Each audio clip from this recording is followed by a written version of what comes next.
Jean-Louis Gasset est accusé de baisser les bras. Accusation portée par le procureur Roten. Bonsoir, monsieur le procureur. Bonsoir à tous. C'est Maître Dugarry qui va défendre Jean-Louis Gasset. Bonsoir, Maître. Un ami. Bonsoir, messieurs. Et le verdict sera rendu par notre juge marseillais Dimeco. Voilà. Bonsoir, monsieur Incorruptible. le juge. Incorruptible, Ah ouais. tout à fait. Alors, monsieur Roten, l'attitude de Jean-Louis Gasset vous déplaît, c'est ça Bah, complètement. Et en fait, ce qui m'a le plus surpris, en fait, c'est déjà le discours d'avant-match. Jeudi, la conférence de presse qu'il fait, elle est lunaire. Elle est lunaire après 3 défaites de suite de l'OM, l'importance de ce match à Lille, ce qui est normal, qu'on regardait le classement et on le voyait, et on en a même parlé, on a reçu le président Létang, qui nous a dit toute l'importance de ce match-là, que s'il gagnait, en effet, bah, il mettait un adversaire en moins dans la course à la Ligue des Champions. C'est lui-même qui l'a dit, donc, et nous on le constate au niveau des points, donc il y avait une importance cruciale sur ce match-là. Et quand j'entends Jean-Louis Gasset sur ce discours après 3 défaites de suite, et c'est pas le premier discours qui me choque. Alors, j'ai atténué mes critiques parce qu'en effet... Mais qu'est-ce qu'il a dit Précise-nous, qu'est-ce qu'il a dit avant le match. Qu'est-ce qu'il a dit avant le match que cette équipe de Marseille, il se trouvait toujours des circonstances atténuantes. Sur la fatigue, alors beaucoup de matchs, l'accumulation des matchs, c'est pas facile, la pression, il y a beaucoup d'absences, mais il est obligé de faire avec.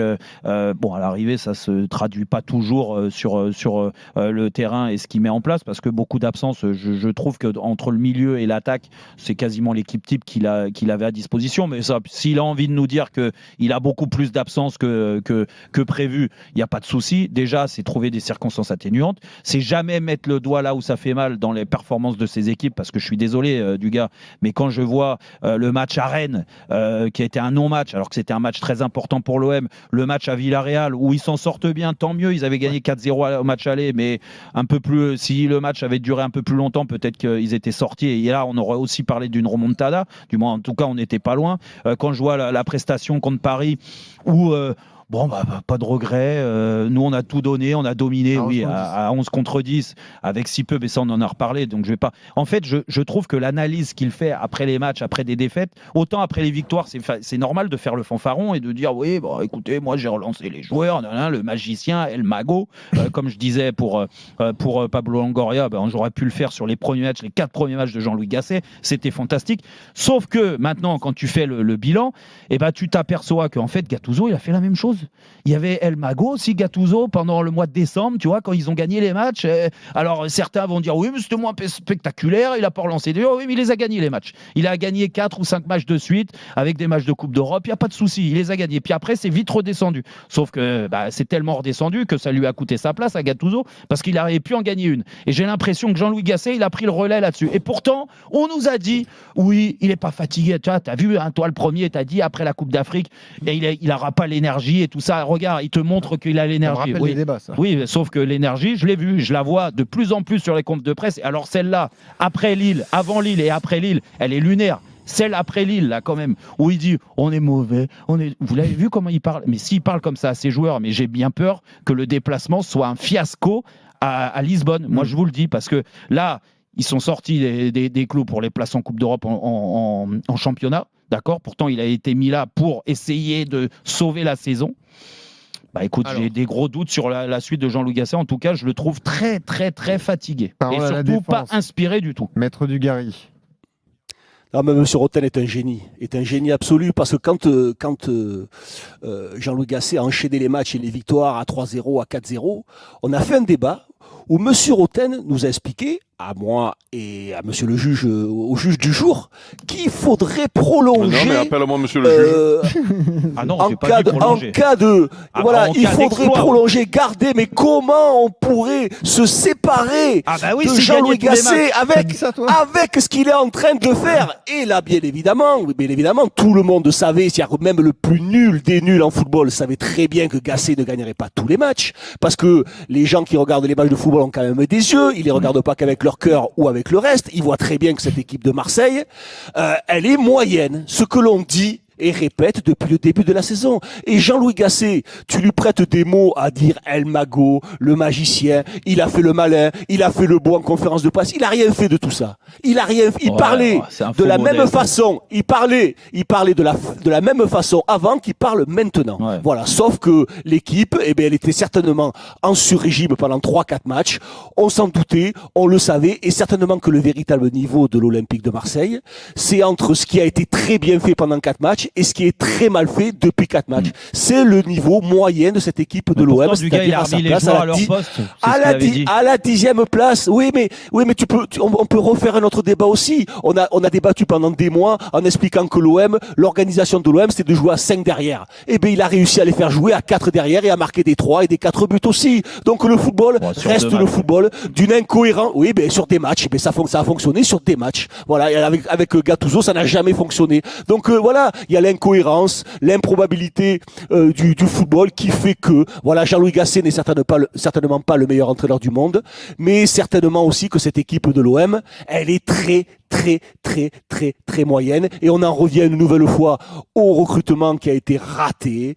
Une nouvelle fois, il va falloir que le président assure. Eh oui, mais le véritable là, parce que tu fais appel à un entraîneur qui a certes de la bouteille, mais qui est le 3e entraîneur de la saison, qui a fait ce qu'il pouvait pendant certains matchs, mais les mots reviennent malheureusement comme une vérité que tu prends en pleine figure, en pleine face d'une équipe qui est moyenne. Mais c'est tellement facile. Alors après, si tu as envie de faire le débat, Jérôme, de dire que tu avais raison quand il est arrivé, qu'il est vieux, qu'il avance pas, qu'il est nul, qu'il est sigla, parce qu'en vrai le débat, il n'est pas pour dire que Gasset n'est plus à la hauteur. Tu as envie de te donner raison que Gasset est nul. Non, parce que dès le début, tu as pensé que Gasset était nul. Oui, donc là, tu as envie qu'on te dise... Ça, c'est vrai.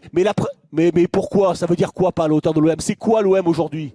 L'OM, c'est une équipe moyenne. Et le deuxième, troisième meilleur club français. Oui, c'est ça. Normalement. Non, mais normalement. Oui, encore. Non, mais arrête, il est normalement. Non, mais concrètement, on parle d'une équipe qui a un point d'avance sur une équipe qui a fait une saison catastrophique, c'est l'Olympique Lyonnais. Tout le monde s'accorde à dire que la saison est catastrophique. Ils ont un point d'avance. Oui, c'est vrai. Donc voilà. Donc imagine le parcours de l'OM s'il est très. Mais moi, je pensais qu'avec un bon entraîneur, ils arriveraient à stabiliser quand même, mais comme quoi, non. Messieurs, on nous a promis un juge incorruptible, le juge Dimeco. Alors, le verdict du juge. Écoute, j'ai trouvé la plaidoirie de Maître Dugarry très punchy et très convaincante. Et je reste persuadé, malgré tout, pour répondre à la question du jour, moi aussi, que il baisse pas les bras. L'OM va se retrouver à sa place. L'OM est une équipe moyenne. Le recrutement a été raté. Le recrutement n'est pas équilibré. Et je vais te dire même mieux. Au moins, Jean-Louis Gasset, il a le mérite finalement de nous amener en quart de finale de Ligue des Champions, parce que c'était pas gagné quand il prend l'équipe de Ligue Europa, pardon. Que c'était pas gagné quand il prend l'équipe sur le match retour de Donetsk, on allait dans le mur tout droit. Voilà, donc il passe ce tour-là, il passe contre Villarreal et la manière, on a fait les débats. Et ça, c'est toujours à mettre à son crédit. Après, qu'il n'arrive pas à transformer une équipe moyenne, c'est une réalité aussi, sauf que il baisse pas les bras. Et puis c'est vrai que là, après le match de Lille, quand tu vois le match que fait l'OM et quand tu vois qu'il manque Mbemba et Klose sur ces matchs-là et les manques que c'est, oui, tu peux avoir un jour de découragement, mais il y a quand même des objectifs, notamment un quart de finale de Ligue Europa, quoi. Donc bravo Maître Dugarry, bravo Maître Dugarry pour votre punch et votre cohérence dans vos propos. Ils ont tous baissé les bras. Il y en a un, il s'est barré. Gattuso, j'ai cru qu'il était dépressif en partant. Cette équipe, elle te file le moral dans les chaussettes. Non, mais arrêtez de me comparer à Marcelino ou à Gattuso. C'est pas le problème. C'est que parce que quand t'as 3 entraîneurs, ils ont les mêmes problèmes. Mais vous étiez les premiers à me dire, et à juste titre, parce que les résultats étaient là, à me dire, Jean-Louis Gasset, au moins, il a remis les têtes à l'endroit, il a remis des joueurs à leur poste, et comme par hasard, ça fonctionne. Vous étiez les premiers à me le dire. On t'a dit, il a rien inventé. On t'a dit, il a mis des joueurs à son poste. On t'a pas dit que Gasset était le meilleur entraîneur du monde. On t'a jamais dit ça.